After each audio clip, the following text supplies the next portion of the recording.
increased, and there's some days it was just too much. I mean, I was getting these information downloads, and my world took on a surreal aspect. I didn't know what was going on.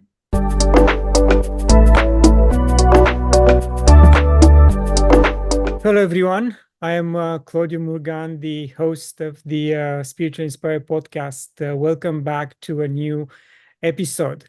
For older episodes, please visit our YouTube channel, gnostictv.com, spiritualinspired.ca.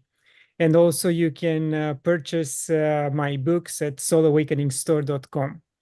My guest today is Don Parkinson, a fellow Canadian from the West Coast. Don, thank you for joining me today. Pleased to be here, Claudiu. Thank you very much. You describe yourself as a black sheep of your family, learning at your own pace rather than attending university. And very few people dare to do that because these days, and even when you're young, a diploma made someone excelled or be pushed forward in the work field. People or the corporations will look at them as someone who has achieved something. So, how did that independent path shape your worldview and sense of responsibility? It was an interesting development in the sense that it allowed me to mold myself in whatever shape I chose to be molded into by giving me a good discipline for helping out my family at the time. This was back in the early 80s when the recession hit, and I was the only one working, and my dad was out of work, and it was just a real rough time for everybody. And I decided to just support the family, which was my siblings and my parents at the same time. So it was just, that was my, I guess you could say, my code of conduct, to support the family and be there for the family. Yeah. So what we are going to discuss moving forward will show the audience that you don't have to be a personality. You don't have to have a glamorous life in order to awaken yourself on the spiritual path, to have certain sensibilities, because God chooses those who are willing to work with Him, to surrender to His energies and, let's say, mindset, invisible mindset. So you had a pivotal moment in your life when a medium saw rays of light entering your crown without you saying a word.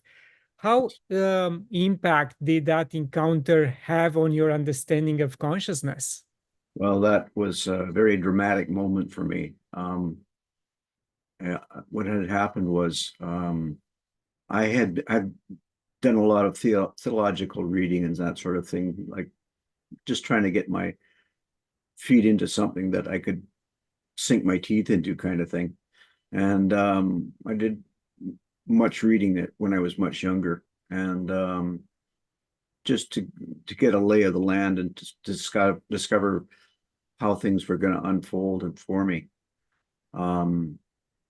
And I was reading about the fact that we did not have our 12-strand DNA, and I wondered, just out of curiosity, what would it take to get reconnected to my 12-strand DNA? So that's why I went to my friend, and I didn't actually speak the question. I was thinking it, and my friend sees Archangel Michael and Metatron all the time. It's just part of her world. And she said, I can see these rays of light coming down into your crown chakra. And I says, oh, and I said, well, I was thinking, and I told her, explained to her what I was thinking. And she says, yes, it's part of your telepathic presence. And it had just unfolded from there. After I had that initial download of light into my crown chakra, or these threads, I started receiving more information, and these threads of information were somewhat slow initially, which was good, but gradually over time it just built up in frequency. It was like a high-pitched whistle that you can hear in your head. And anyway, this increased, and there's some days it was just too much. I mean, I was getting these information downloads, and my world took on a surreal aspect.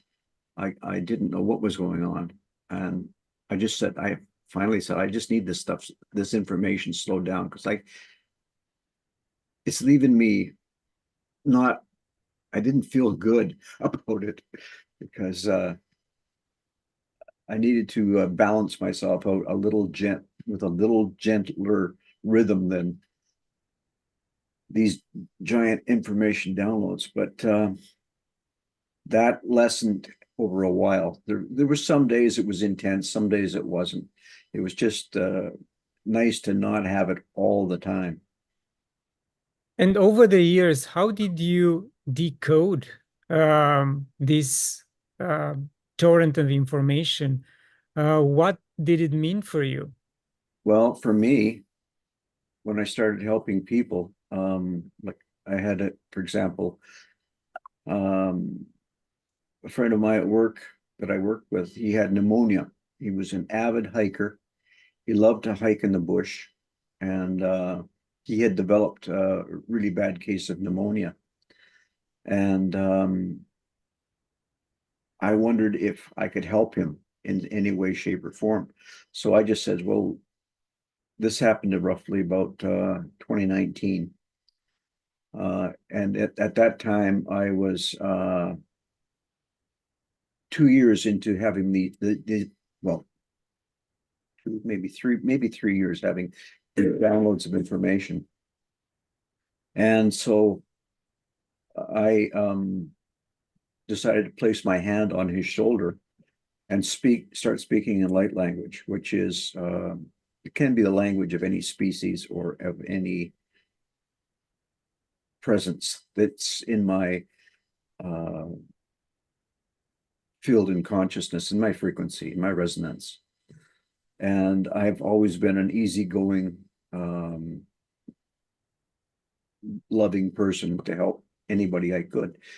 So that was my nature. And so anyway, I placed my hand on his shoulder and began speaking in light language.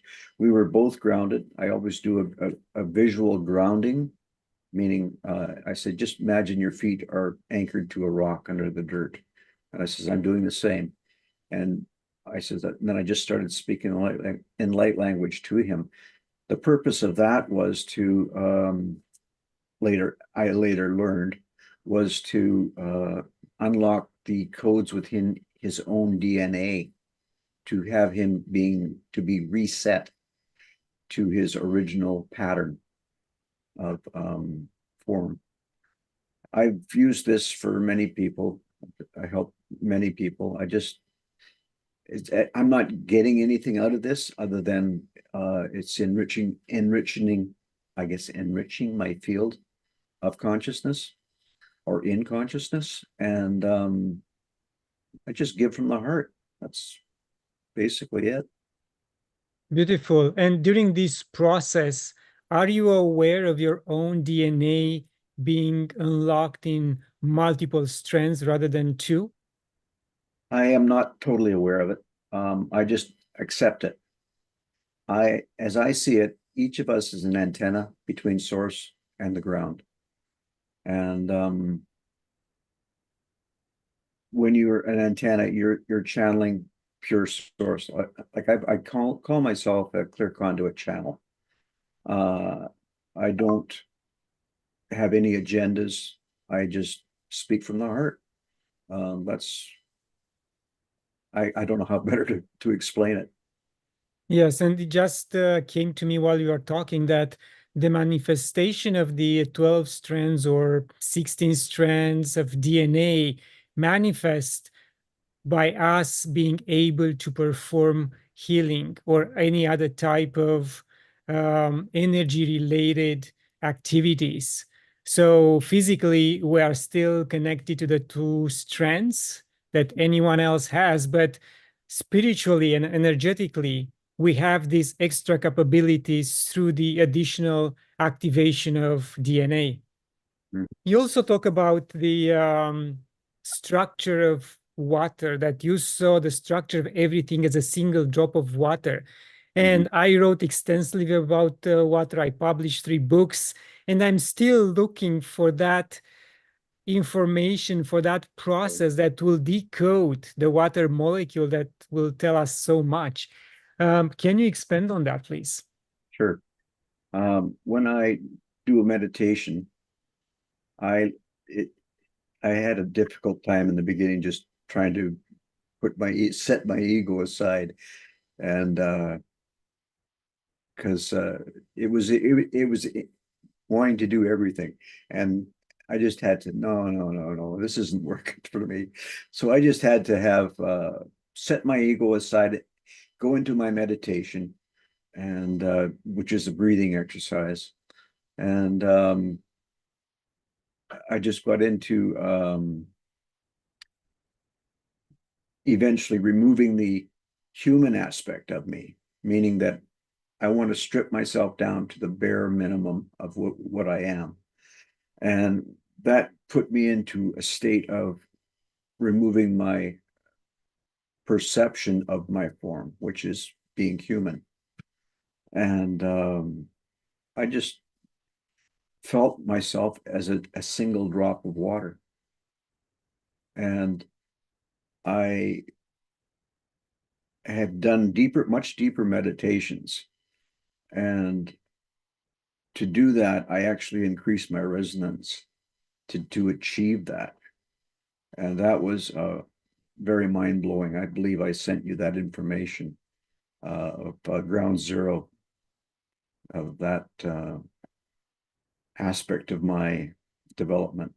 So when you had that awareness of being a one droplet of water, were you able to encapsulate the awareness of everything else that happened on Earth? Because it's being told to us by, certain scientific experts that water contains the history of Mother Earth.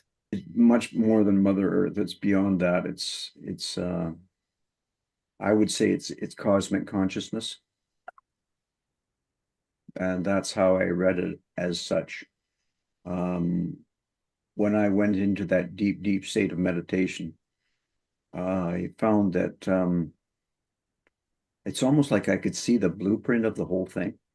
It was like a turbulent structure of chaos.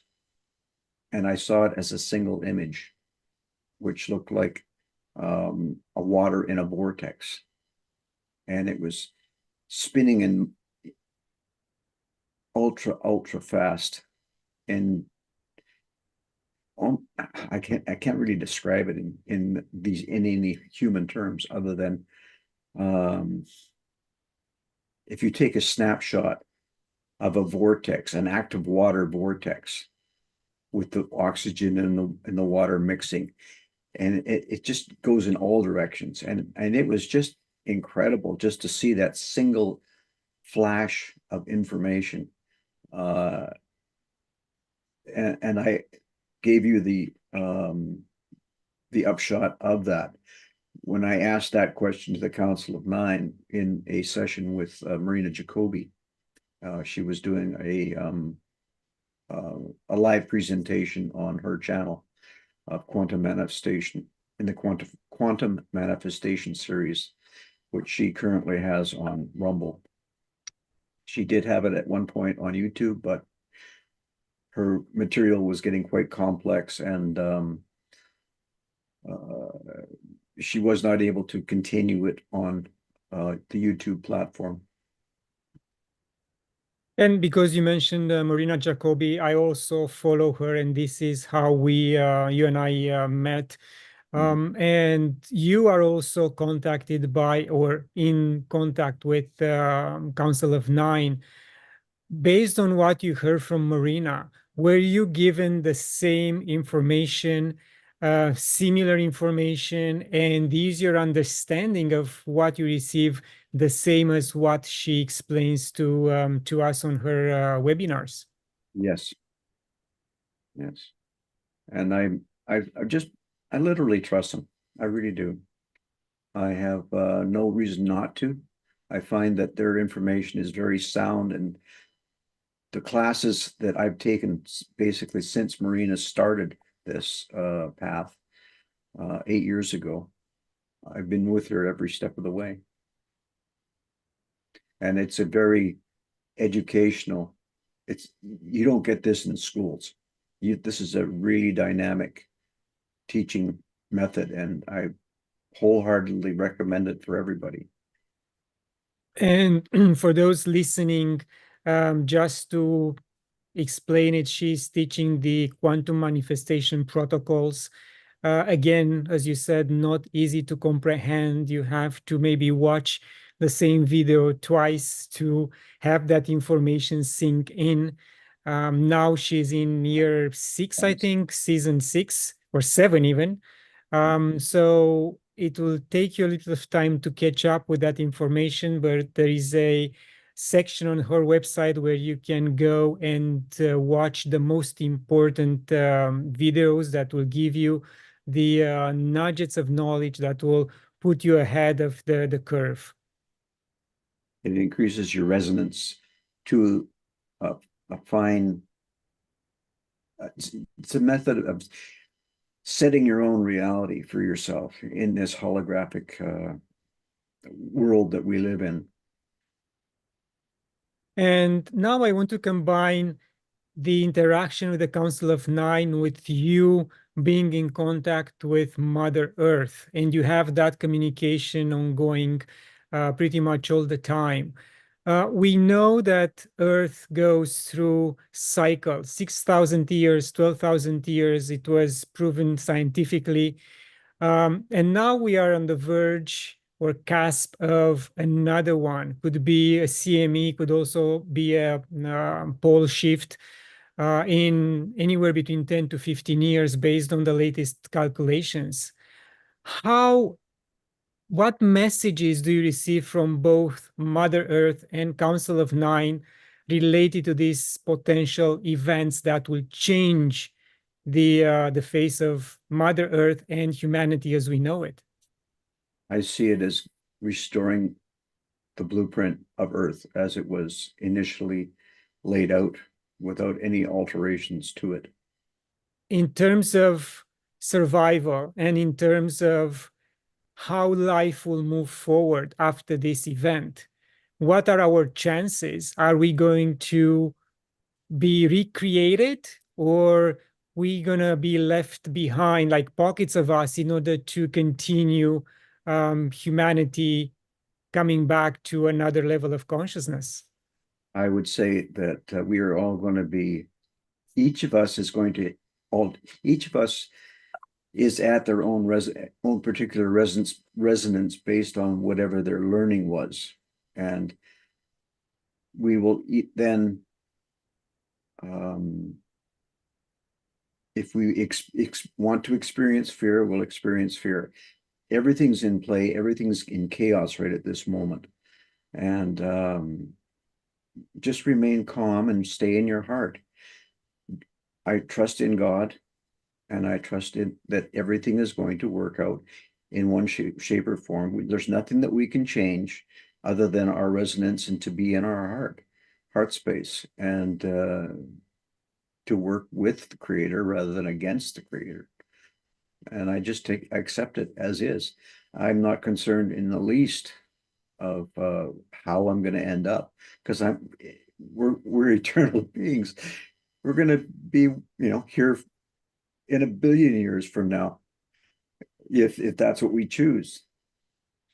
So, in other words, do you think that if we stay in the heart with the high frequency, can we be on a timeline that where Mother Earth won't go through this cycle? Yes, I do believe so. Yes. Interesting.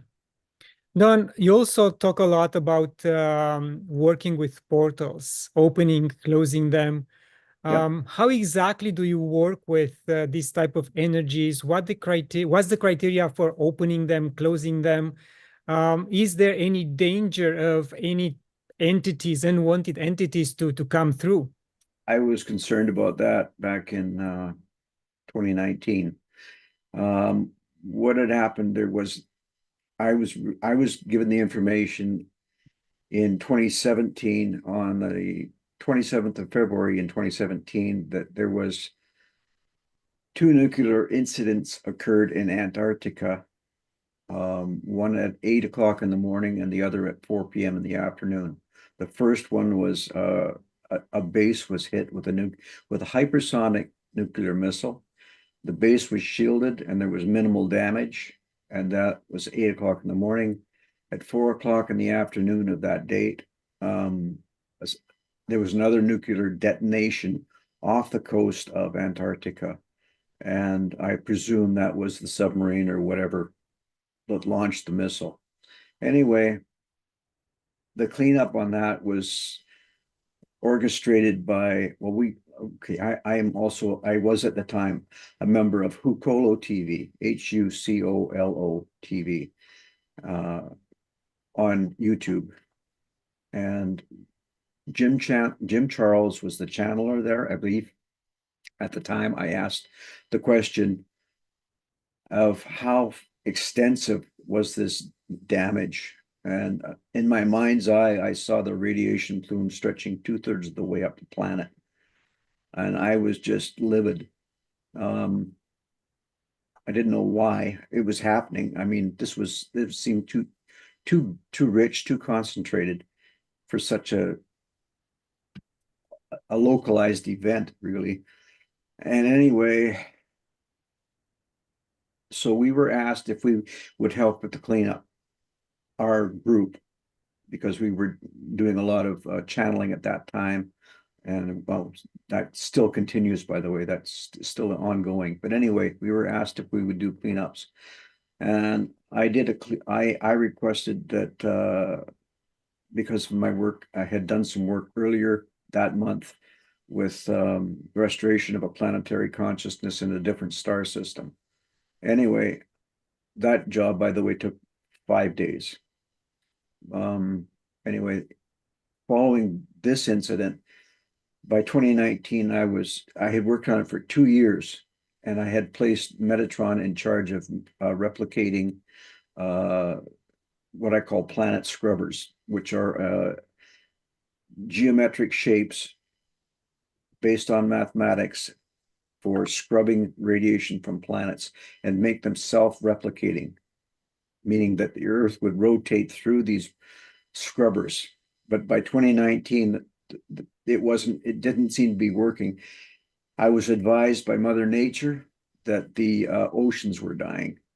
And at that point, I just freaked right out. I didn't know why it was happening. It shouldn't be happening.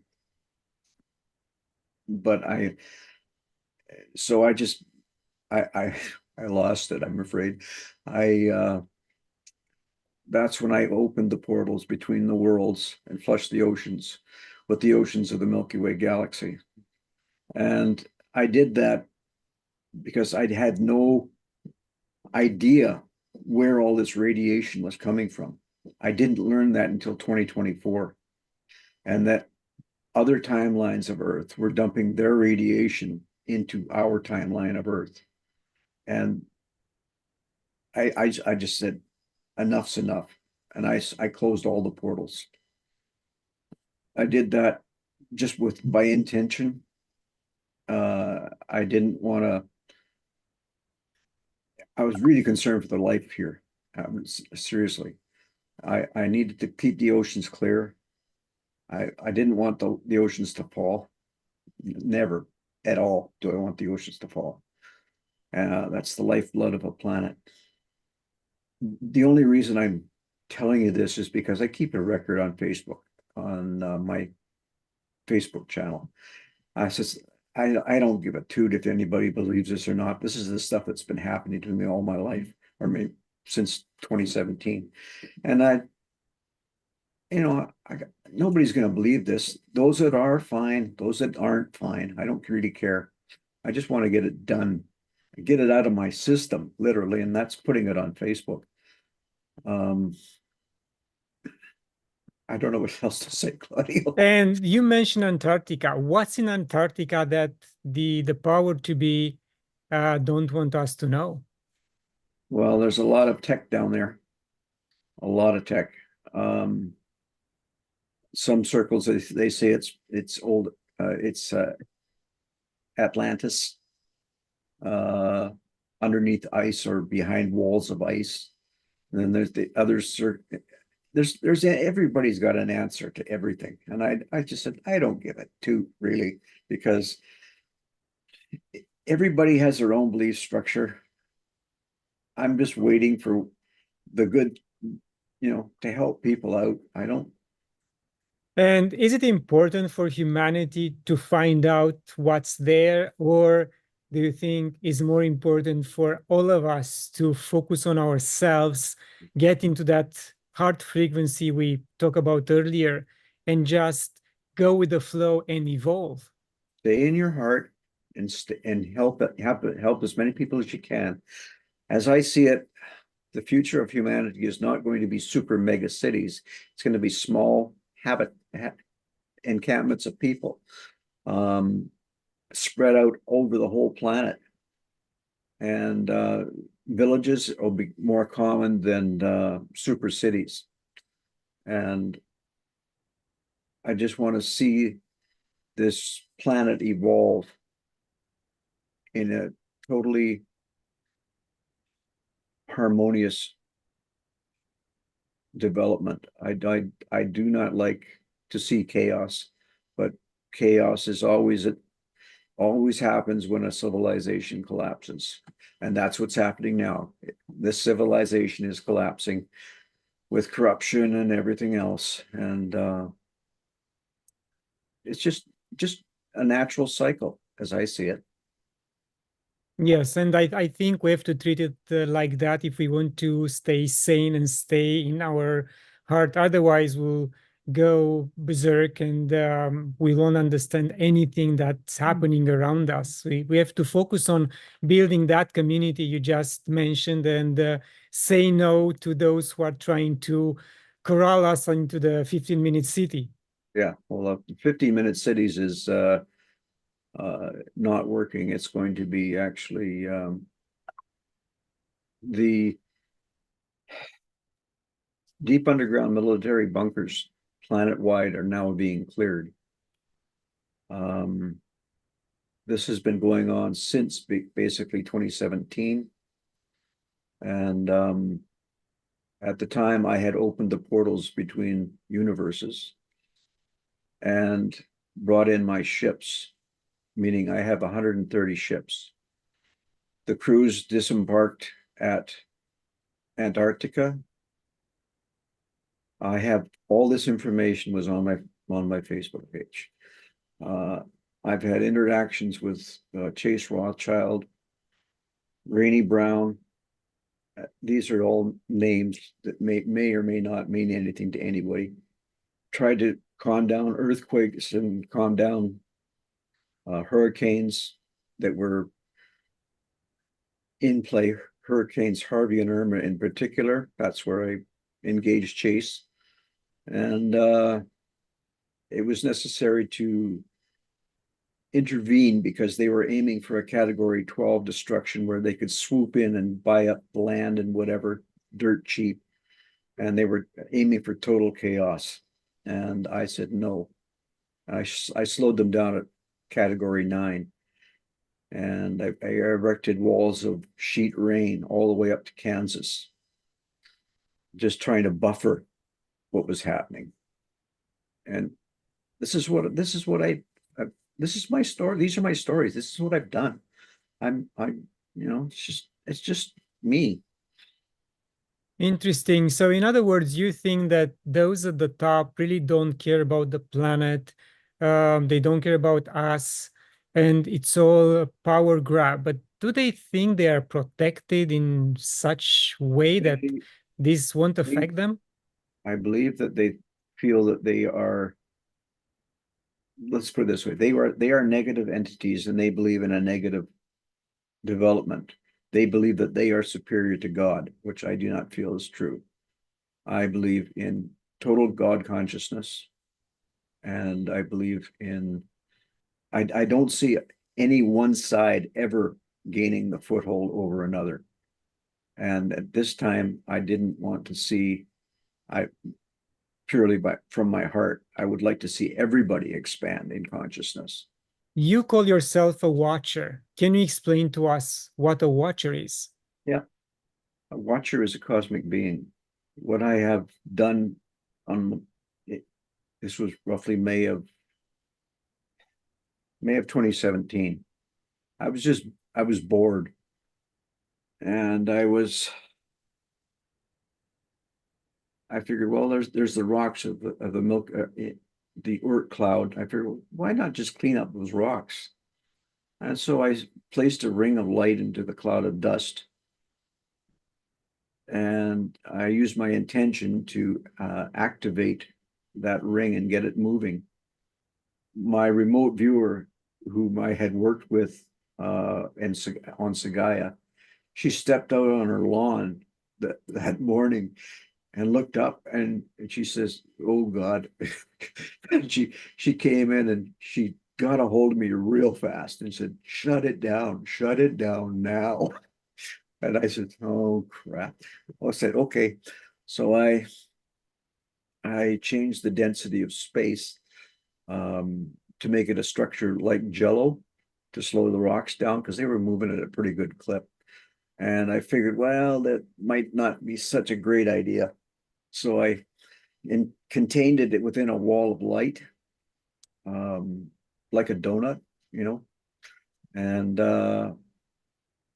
then I placed pyramids along the perimeter of it, from the inside to the outside to the inside, all the way around, so that any ships that were passing by would recognize those as a warning beacon or a hazard beacon.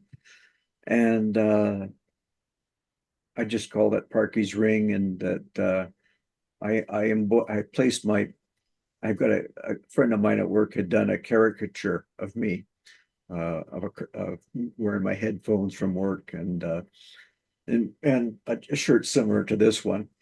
And anyway, he had so I called that Parky's ring, and so I on the upper and lower faces of that ring, I embossed my image on the ring. And I've had, through channelings at Hukola TV, I've had people going like this to various ships that had passed by, and they're ever so grateful that I did that, because when I placed the pyramids on it, they could see it.